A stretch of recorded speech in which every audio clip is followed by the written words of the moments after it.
ન્યૂઝમાં આપનું સ્વાગત છે। રાજપારડી અને અંકલેશ્વર પોલીસ મથકે થયેલ એફઆઈઆર ને લઈને ધારાસભ્ય ચૈતર વસાવા હાજર થવા જતા નર્મદા પોલીસ દ્વારા તેઓને રસ્તામાં જ રોકવામાં આવ્યા। ધારાસભ્ય ચૈતર વસાવાએ જણાવ્યું કે અમારો અવાજ દબાવવા અને અમને માથાભારે સાબિત કરવા માટે ભાજપના નેતાઓના ઇશારે પોલીસ અધિકારીઓએ જાતે જ અરજદાર બની 2 એફઆઈઆર કરી છે। ચૈતર વસાવાએ કહ્યું કે બ્લાસ્ટમાં મૃત્યુ થયેલા વ્યક્તિના પરિવારોને વળતર અપાવ્યું એ ગુનો કર્યો છે।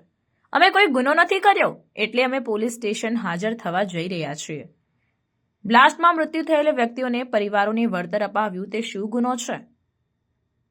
આ સાથે જ ચૈતર વસાવાએ જણાવ્યું કે અમારા ઘરે રાત્રેથી પોલીસ મૂકીને ભયનો માહોલ ઊભો કરવા માટે અમને ડરાવવામાં આવી રહ્યા છે। આ સાથે જ આગળ તેઓએ શું કહ્યું આવો સાંભળીએ। Reporter Arbaaz Khan બલુચી, secular Gujarat news. કેમ રોક્યા છે એની વાત કરો। તમને એટલા માટે રોક્યા છે કે ત્યાં તમે જઈને કાયદો વ્યવસ્થા બગાડો। કઈ જગ્યાએ જઈને કાયદો વ્યવસ્થા ભાઈ અહીંયા કરો છો? અત્યારે તમે માણસોને અમારો વિસ્તાર છે, હું ચૂંટાયેલો ધારાસભ્ય છું। તમને મને ડિટેન કરવાનો ઓર્ડર છે તમારી પાસે? હા, બતાવો। એનો ઓર્ડર ના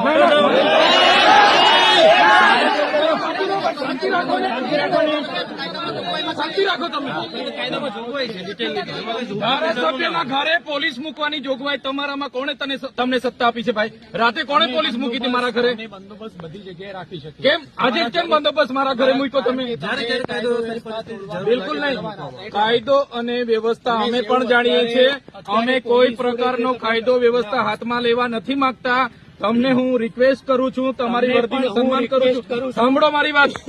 તમારા પીઆઈ અને પીએસઆઈ મારા પર ખોટી એફઆઈઆર કરી, તમે ક્યાં હતા? આ મંડળી ગેરકાયદેસર છે, તમે આ ટોળું ભેગું કર્યું છે ગેરકાયદેસર છે, એટલે અહીંયા તમે કેમ તમે કેશો તેમ ચાલવાનું છે? કાયદો કેમ થશે? તમે મને અટકાવ્યા એટલે પબ્લિક આવી છે। કેમ મને રાત્રે અટકાવ્યા છે તમે? કેમ ધારાસભ્યને તમે નજરકેદ કેમ કર્યા છે? તમને એટલા માટે ધારાસભ્યને નજરકેદ કર્યા છે એટલા માટે લોકો ભેગા થયા છે। લોકો કઈ અમે બોલાવીને ગેરકાયદેસર મંડી નથી બની। સાંભળો તમે 10 ગાડીઓ લઈને અમને અટકાવવા કેમ આવ્યા છો ભાઈ? કારણ કે આટલું લોકો તમે ભેગા કર્યા છે એટલા માટે। હું એકલો જ હતો, કોઈ લોકો નહોતા। તમે મને અટકાવ્યો ત્યારે અમારા ડ્રાઈવર સાથે અમે એકલા જ હતા। એટલે આવી રીતના વાત નહીં કરવાની, બરાબર? અમે ત્યાં જઈને લોકોને વળતર અપાવ્યું છું। અમે ગુનો કર્યો છે? તમારા પીઆઈ અરજદાર બને, તમારા પીએસઆઈ અરજદાર બને, અમને માથાભારે સાબિત કરો તમે।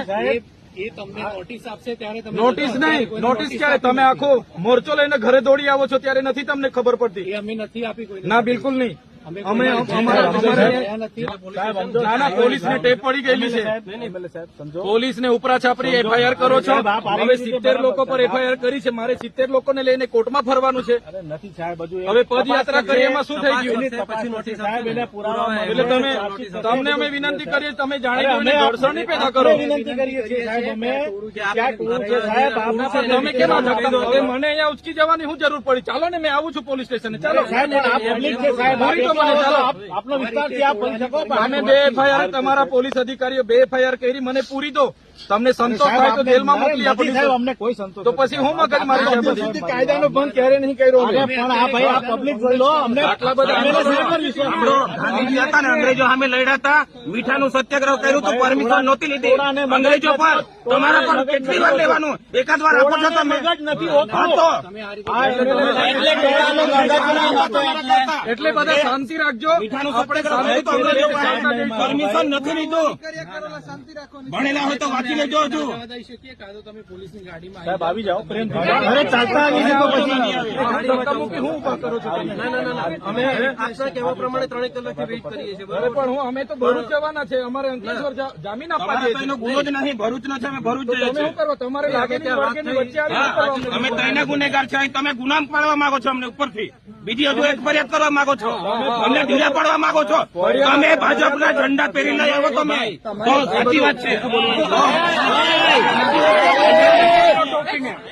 આ વર્દી નહીં સોંપતી, એજન્ટ તરીકે કામ કરો તો તમારા જ માણસો છે એ કાયદો વ્યવસ્થા અહીંયા કેમ વર્ષોથી રેલીઓ કરી છે આજે કેમ પરિસ્થિતિ ઊભી થઈ તમે એમને કહો શાંત થાય પરિસ્થિતિ કેમ ઊભી કરી તમે કેમ આ રસ્તે આવી મને રોકવાની શું જરૂર પડી તમે તમને એટલા માટે રોકે છે તમે ત્યાં જઈને બીજો આવી ત્યાં શું કરવાના અમે મારે ધારાસભ્ય છે લોકો આવે લાખો પબ્લિક ફરિયાદ કરતા પહેલા તમારે વિચારવું જોઈએ ને ભાઈ ખોટી ફરિયાદ શું કરવા કરો છો તો પછી રોકો શું કરવા આવ્યા સાંભળો સાહેબ એ કંપનીમાં 3 દિવસ પછી મનસુખભાઈ પી ગયા તે એકલા જ નહીં ગયા કેટલા જણ ગયેલા હતા એમના સામે ગુનો દાખલ કર્યો તઈ જઈને એ લોકો ફોટા પડીને આવ્યા તઈ હું બોલ્યા જ છે ને એમણે એજન્ટ છે એને જ કરે એજન્ટ ખાલી એજન્ટ તરીકે તમે કામ કરો તેના પર હું ગુનો દાખલ કરો તે કંપની ગયેલા કે નહીં સાંસદ પોતે ગયેલા ગુનો દાખલ થયો તો જ્યુરિડિક્શન અલગ છે તો પછી મત મળ્યા છે ત્યાં હા તો એટલે અમે કાયદો વ્યવસ્થામાં હજુ બી કહીએ છીએ અધિકારીઓને સાહેબ કાયદો વ્યવસ્થા જાળવીએ છીએ તમે શાંતિપૂર્ણ રીતે આગળ ચાલો અમે પાછળ આવીએ છીએ કોઈ ડિસ્ટર્બ નથી એવું નહીં થાય અમે હટીશું નહીં પોલીસની ગાડીમાં આવી ચાલતા જવાનું છે એવું નહીં થાય અમારી નહીં ગાડી અમારી નહીં ગાડી એટલે આ જાણી જોઈને હું ચાલો બધા પોલીસની ગાડીમાં બેસી જાવ ચાલો બધી ગાડીમાં બેસી જાવ બધા ગુનો દાખલ કરો ગુજરાતનો ફર્સ્ટ નંબરનો ગુનો અહીં દાખલ કરો જાઓ ચાલો બેસી જાવ બધા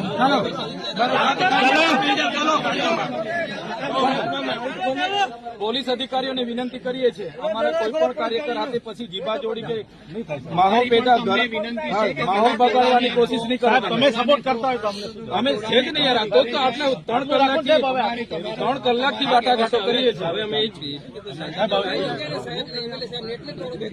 હા તમે આવી રીતે રાતો પણ અમારે બી કાયદો વ્યવસ્થા આપણી ગાડી એક મંગાવેલો આગળ આપણી ગાડી ગાડીમાં આવે સાહેબની ગાડી છે હવે નવી જીપ પકડી રાખજો ગાડીમાં કીધું હવે નવી જીપ પકડી ગાડીમાં બેસી હોય તો ગાડીમાં નહીં તો બધા ગાડીમાં બેસવા તો તૈયાર થઈ ગયા ત્યાં બધા પોલીસ સ્ટેશને આ પોલીસ સ્ટેશને આવશે બહાર ઉભા રહેશે ત્યાં કોઈ સૂત્રોચ્ચાર કે કોઈ બીજી જીભા જોડી નથી બરાબર ના ના અંદર આવશે ને ગેટ રોડ પર ક્યાં ઉભા રહેશે કચેરી છે મામલતદાર ગેટ નહીં બંધ કરતા ત્યાં ચાલો આપણે ગાડી મંગાવી લો સાહેબની ગાડી મંગાવી લો હવે કોઈ દીપા જોડી ઘર્ષણ કરવાની જરૂરત નહીં બરાબર અને કોઈ પોલીસ અધિકારી કોઈ આગેવાન કોઈ લીડર સાથે ઘર્ષણની પેદા કરે સમાચારોની અવનવી અપડેટ્સ માટે જોતા રહો સેક્યુલર ગુજરાત ન્યૂઝ સાથે સેક્યુલર ગુજરાત ન્યૂઝ ચેનલને લાઇક શેર અને સબસ્ક્રાઇબ કરો અને બેલ આઇકોન દબાવીને સમાચારોની ઝડપી માહિતી મેળવો